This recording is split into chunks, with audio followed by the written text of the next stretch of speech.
أعوذ بالله من الشيطان الرجيم. يا أيها الذين آمنوا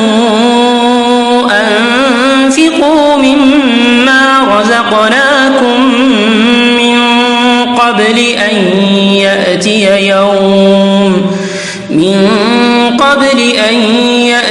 يوم لا بيع فيه ولا خلة ولا شفاعة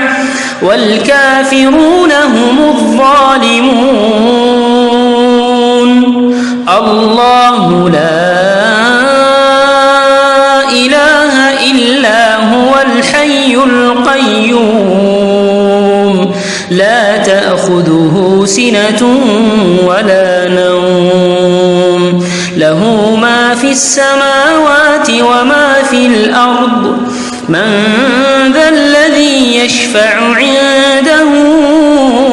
إلا بإذنه يعلم ما بين أيديهم وما خلفهم ولا يحيطون بشيء من علمه إلا بما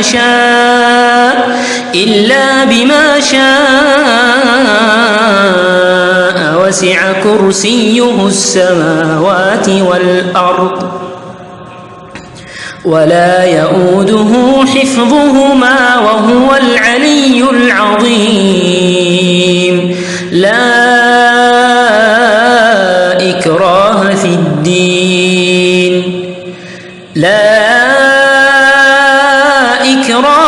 الدين قد تبين الرشد من الغي فمن يكفر بالطاغوت ويؤمن بالله فقد استمسك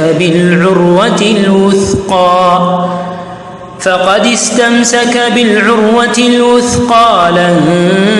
انفصام لها والله سميع عليم. الله ولي الذين آمنوا يخرجهم من الظلمات إلى النور والذين كفروا أولياؤهم الطاغوت يخرجونهم من النور إلى الظلمات أولئك أصحاب النار هم فيها خالدون. ألم تر إلى الذي حاج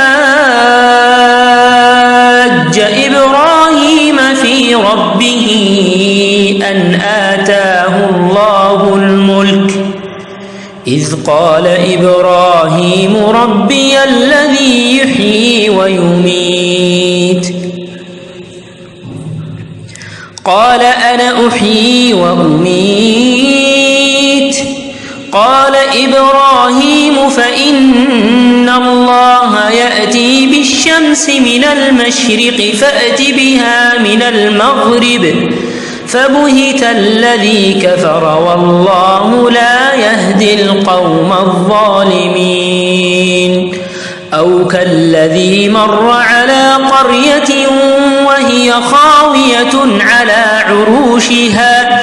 قال أنى يحيي هذه الله بعد موتها فأماته الله 100 عام ثم بعثه